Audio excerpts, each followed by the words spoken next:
अहम खबर से आपको आगाह कर रहे हैं कि इस्लामाबाद हाई कोर्ट ने साफर केस में बानी पीटीआई को बरी कर दिया है। अहम खबर आप तक पहुंचा रहे हैं कि इस्लामाबाद हाई कोर्ट ने साफर केस में बानी पीटीआई को बरी कर दिया है। तफसील जानते हैं, डॉन न्यूज के नुमाइंदे उमर मेहताब बर्नी हमारे साथ मौजूद है। उमर मेहताब बर्नी, बताइएगा मजीद क्या पेशरफ सामने आई है? पीटीआई के जो बानी है उनको बरी कर दिया गया है।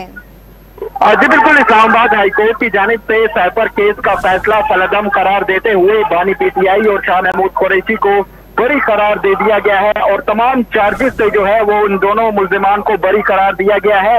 आज इस्लामाबाद हाईकोर्ट के चीफ जस्टिस आमिर फारूक और जस्टिस मियां गुल हसन औरंगजेब की जानिब से जो है ये फैसला कुछ देर पहले महफूज किया गया था और अब शॉर्ट फैसला सुनाते हुए अदालत की जानिब से बानी पीटीआई और शाह महमूद कुरैशी को साइफर केस में बरी करार दे दिया गया है। तमाम चार्जेस जो हैं उनमें बरी करार दिया है, जबकि जो ट्रायल कोर्ट का फैसला था 10-10 साल की सजा ट्रायल कोर्ट की जानिब से सुनाई गई थी, उसको जो है वो कलअदम करार दिया गया है, सेट असाइड करार दिया गया है और बानी पीटीआई और शाह महमूद कुरैशी को साइफर केस में बरी करार दिया गया है। जी हमारे साथ मौजूद रहेगा, अपने नाज़रीन को अपडेट कर रहे हैं कि बानी पीटीआई शाह महमूद कुरैशी साफर केस में बरी करार। इस्लामाबाद हाईकोर्ट ने साफर केस में सजा के खिलाफ अपीलों पर फैसला सुना दिया है। इस्लामाबाद हाईकोर्ट ने साफर केस में बानी पीटीआई और शाह महमूद कुरैशी की अपीलें मंजूर कर ली हैं। इस्लामाबाद हाईकोर्ट के chief justice Aamir Farooq, justice Miangul Hassan Aurangzeb ने ये अहम फैसला सुनाया है। ऑफिशियल सीक्रेट एक्ट खुसूसी अदालत ने बानी पीटीआई शाह महमूद कुरैशी को 10-10 साल कैद की सजा सुनाई थी। आपको अपडेट कर रहे हैं इस हवाले से बानी पीटीआई और शाह महमूद कुरैशी साइफर केस में बरी करार। तफसील जानते हैं उमर मेहताब बर्नी से। बर्नी, बताइएगा।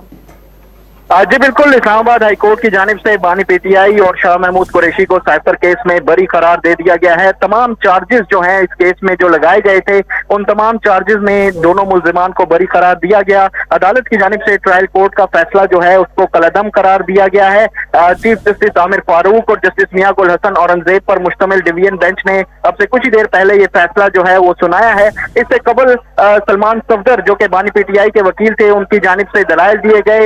इसके अलावा जो जुल्फिकार नकवी हैं जो प्रोसिक्यूटर हैं उनकी जानिब से भी अदालत में दलाइल दिए गए। ताहम अदालत ने फैसला महफूज करते हुए बानी पीटीआई और शाह महमूद कुरैशी के खिलाफ साइफर केस का जो फैसला था उसको कलअदम करार देते हुए दोनों को बरी कर दिया है और अदालत ने यह करार दिया है कि जो ट्रायल कोर्ट का जो फैसला है उसको कलअदम करार दिया जाता है, सेट असाइड किया जाता है और तमाम जो चार्जेस इस केस में दोनों मुल्जिमान पर लगाए गए थे उनको जो है वो खत्म किया जाता है। इससे कबल आपको बताएं तो ट्रायल कोर्ट की जानिब से जो है एक तवील ट्रायल किया गया था जिसमें कई बार जल्दबाजी भी दिखाई और इससे कबल भी इस्लामाबाद हाई कोर्ट में जो है मुल्जिमान की तरफ से अपीलें दायर होती रही, जिसपे 3 दफा जो है वो ट्रायल दोबारा रिमांड बैक किया जाता रहा और इसके बाद जज अबुल हसनात मोहम्मद जुल्करनैन की जानिब से जो है 30 जनवरी को साइफर केस का फैसला अडयाला जेल रावलपिंडी में सुनाया गया था और दोनों मुल्जिमान को जो है वो 10-10 साल कैद की सजा सुनाई गई थी।